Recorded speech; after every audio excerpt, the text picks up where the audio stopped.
Önök hamarosan a Halas Televízió hírműsorát láthatják. Tartsanak velünk!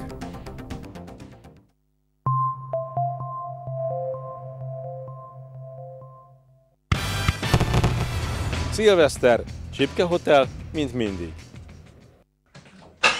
Reggelente nehezen indul az autója? Cserélje le akkumulátorát a lóerőmű autós motoros boltban. Az akkumulátor szaküzletben kedvező áron, nagy választékban talál elektromos kerékpár, motor, személyautó és kamion akkumulátorokat. Lóerőmű autós motoros bolt és akkumulátor szaküzlet a Széchenyi utca 58 szám alatt.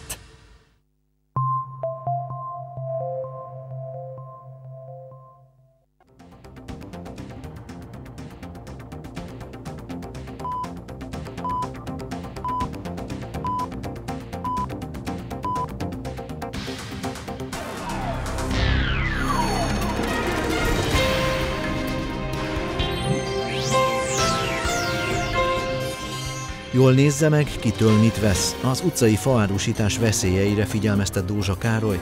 Ez munkaterület, nem szánkódomb. Arra kérnek mindenkit, ne menjenek be a Jókai utcai munkaterületre. Jótékony rendőrök a roma önkormányzat számára vittek ajándékokat. Meglepte a körzet lakóit, több mint 100 családnak lett szebb a karácsonya.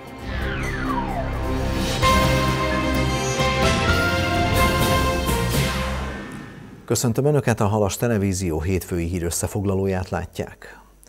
Ma délután riasztották a halasi tűzoltókat, a jelzés szerint füst gomolygott az egyik Kassa utcai ház körül. 2 tűzoltóautó indult a Felsővárosba, a helyszínen kiderült, hogy a ház egyik szobájában keletkezett a tűz, melyet rövid idő alatt egy vízsugárral eloltottak a kiérkező egység tagjai. Az egész épület átszellőztetésére is szükség volt. A tűzben szerencsére senki sem sérült meg, azonban több helyiség fala bekormolódott a füst miatt. Vigyázzanak, nehogy becsapják Önöket, ezt javasolja Dózsa Károly, aki a napokban egy idős néni segítségére sietett egy favásárlás kapcsán. A férfi szerint az üzletmenet több okból is aggályos volt, erre figyelmeztette a nénit. A legnagyobb gondot általában az okozza, hogy a vásárló nem tudja leellenőrizni, mennyi fát hagynak nála az eladók, és az ár is néha furcsa módon egyre feljebb kúszik. Dózsa úr a napokban figyelt fel egy utcai üzletkötésre. A faárusok egy néninek ajánlottak fel tűzifát, állítólag a piactól kísérték hazáig, 1800 forintot kértek a fa mázsájáért. Volt náluk egy mérleg is, ezt bemutatták, leellenőrizték, ezután kezdték el a fát egy edényben behordani. Egy ilyen műanyag edénybe mérték volna a fát tovább.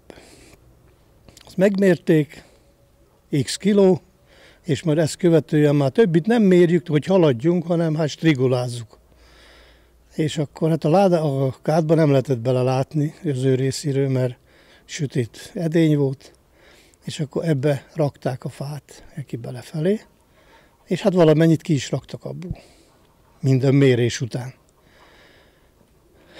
Mikor közeli volt, hogy most már megvan a mennyiség, akkor elszámolásra kerül a sor, megvan a mennyiség, 15 mázsa, és innen kezdve elkezdték szorozni neki az árat befelé, de már nem a kialkudott összeggel, hanem azt megemelve vagy 4000 forinttal. Dózsa Károly szerint a néni már majdnem fizetett, amikor szólt, hogy vigyázzon, mert lehet, hogy be akarják csapni. Talán a súly megvolt, persze ez kétséges, ha csak vissza nem mérjük. Viszont a pénzkezelésnél már gond volt, ugye, mert a 27 000 forintot kellett neki volna fizetni, odaadott nekik 30 000 forintot, mondja, hogy ez kevés. Néni még ennyit hozzon hozzá. Ő el is indult, ekkor lettem figyelmes a pénz összegre, és akkor nagy szivakodásra, és akkor jött a magyarázkodás. Hát mert bőven mértük ám mink a fát magának, meg hát milyen jó minőségű fa, meg hát ennek a fának nem ez az ára, tehát nem a kialkudott dolgokat. Tehát most ebből én arra figyelmeztetnék mindenkit, hogy egy az, hogy ne legyen egyedül, idős ember, átvételni. A fa minősége is kifogásolható volt, mert előtte nap még a varjuk árogott rajta, csöpögött, csurgott a víz belőle, meg aztán az oldalsó ajtón kiszedett fa már nem az a szépen összehasogatott fa volt, amit látod, hanem göcsös, mindenféle. Halason és környékén már több esetben is nyomozást indított a rendőrség csalás miatt. Akkor kiderült, hogy az árusok jóval kevesebb fát hagytak a vevőnél, mint amennyiben megegyeztek és kifizettettek.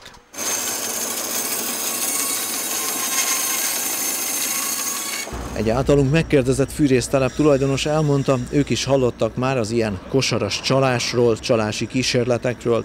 Véleménye szerint a vásárló akkor jár el biztonságosan és jól, hogyha eljön egy ilyen fűrészáru telepre, pontosan megnézik az eladóval, hogy milyen fát szeretne vásárolni, az milyen minőségű, és pontosan le tudják mérni a mennyiséget, és a későbbiekben ezt a mennyiséget szállítják ki a vásárlóhoz. Így elkerülhetők a viták, a félreértések, és ami nagyon fontos, mindenről a tranzakcióról még számlát is kap. Bármennyire is csábító, senki nem ásszon fel rá, ne szánkozzon majd rajta. A Jókai utcai volt szeméttelep kármentesítése során a kivitelezők egy magas dombot alakítottak ki. Ez került tévesen a köztudatba Szánkó-domb néven. Mint megtudtuk, ez a domb jelenleg munkaterület, így a kivitelezők arra kérnek mindenkit, se gyalog, se kerékpárral ne menjenek fel rá, mert ez balesetveszélyes. A későbbiekben pedig hiába esik le a hó, csúszkálásra, szánkózásra akkor sem lehet majd használni ezt a területet. A tiltást táblák és szalagok is jelzik, valamint a terület folyamatosan megfigyelés alatt áll. Megértésüket köszönik. Újabb jótékonysági akciót szervezett Vince Attila, a 7-es körzet képviselője és segítői több mint 100 családot, egyedül élő nyugdíjast leptek meg a napokban. A baromfi feldolgozó segítségével és vállalkozói felajánlásból közel 300 kilónyi kacsahúst tudtak eljuttatni a rászorulóknak. A hűtőkocsiból gyorsan szatyrokba került az adomány, és rögtön utána el is indultak az önkéntesek a megadott címekre. Közben Vince Attila Szilágyi Pál társaságában a családok átmeneti otthonába látogatott. Oda 36 kilónyi kacsahúst vittek, emellett több zsáknyi ruhát is átadtak az intézményben élőknek egy fővárosi család felajánlásából. Jótékonysági akciót szervezett a halasi rendőrkapitányság, ruhákat, játékokat gyűjtöttek, melyeket felajánlottak a Nemzetiségi Önkormányzatnak. Az átadó karácsonyi ünnepség a cigány közösségi házban volt, ahol meg is vendégelték a gyerekeket és családtagjaikat. Zsíros kenyeret kentek, ruhákat pakoltak a halasi rendőrkapitányság munkatársai a cigány közösségi házban. Ez egy jótékonysági akció része volt, amellyel a helyi roma kisebbségnek igyekeztek megszépíteni a karácsonyvárás pillanatait. Gyűjtést szerveztünk a rendőrség dolgozóin belül, aminek keretében elég nagy mennyiségű, igaz, hogy használt, de jó állapotú ruházatokat, illetve játékokat sikerült összegyűjteni. Ezt szeretnénk a mai napon átadni a részletekre. A megjelent közel 100 gyermek és szüleik nagy örömmel fogadták a zsíros kenyeret, az üdítőt és a finom péksüteményt.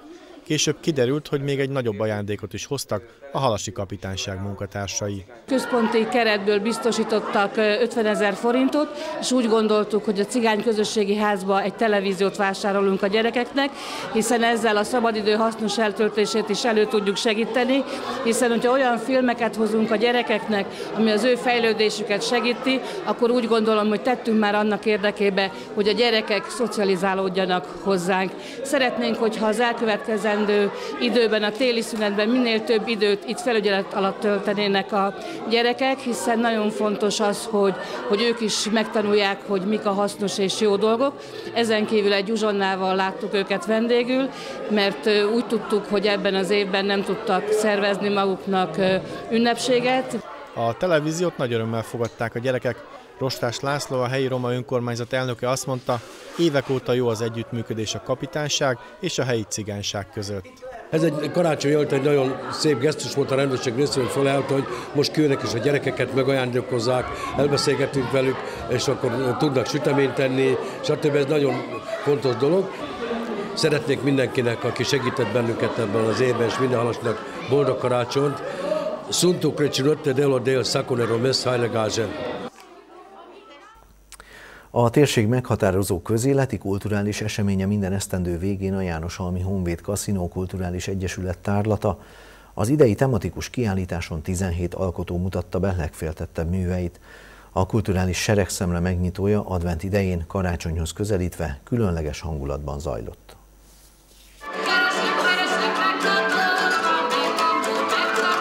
Hagyományőrző dallamvilág vezette fel a több évtizedes tárlat idei megnyitóját a Jánoshalmi Imre Zoltán Művelődési Központ színháztermében. Minden évben nagyon várt eseményen teltház várta a köszöntőket és a zenés műsort.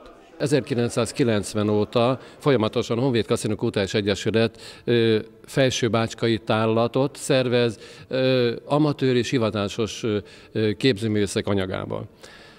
Tulajdonképpen ez már több mint a 20.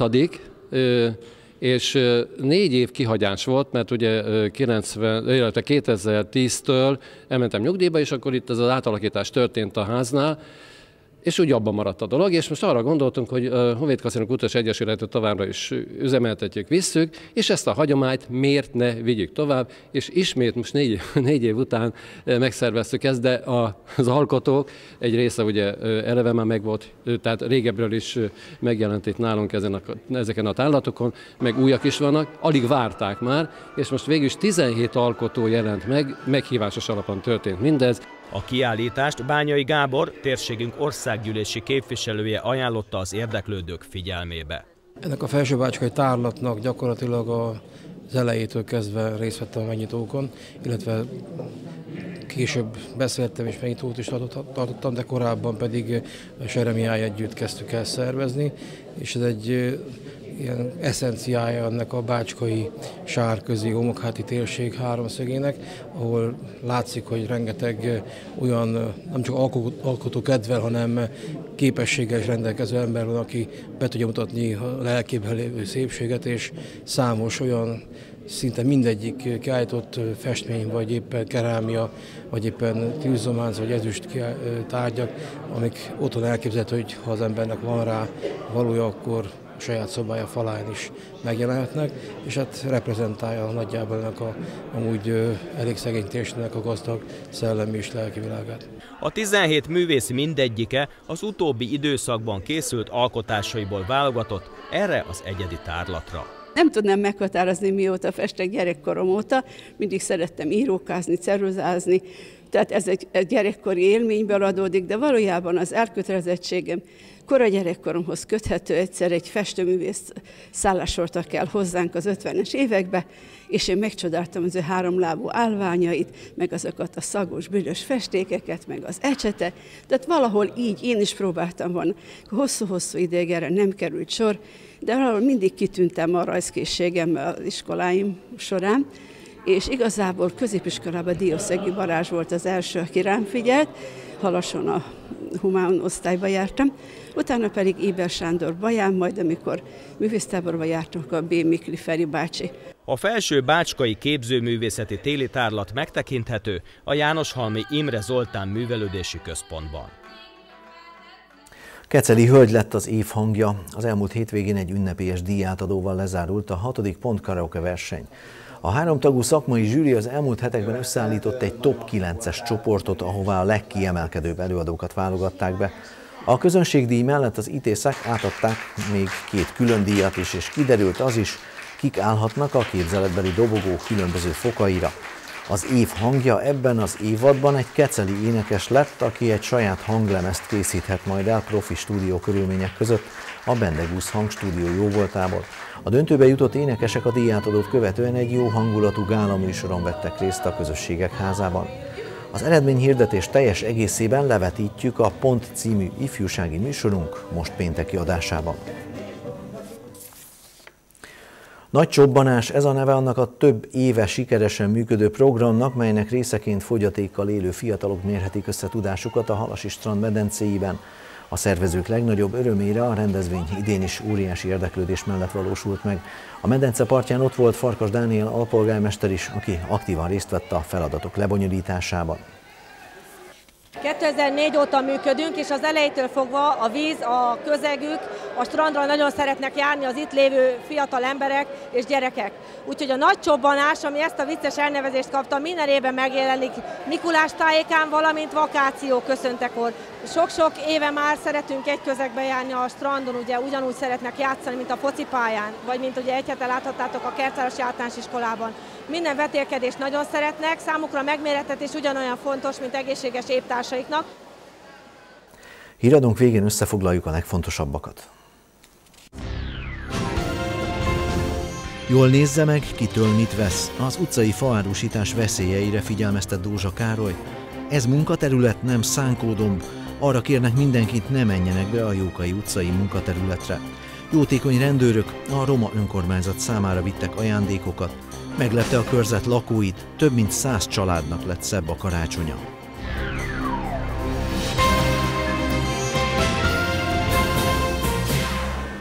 Kedves nézőink, maradjanak továbbra is a Halas Televízió csatornáján, rögtön jön az időjárási előrejelzés, majd ezt követi az iparkamarai tájékoztató. Az új pályázati rendszerről tartottak előadást a kis- és középvállalkozások résztvevőinek a Csipkeházban. Erről láthatnak egy 8 perces összefoglalót. 7:30-kor a 10 éve történt című multidéző műsorunk következik. Friss hír összefoglalóval holnap este 7 órakor Fehér Erika várja itt önöket a stúdióban. Viszontlátásra!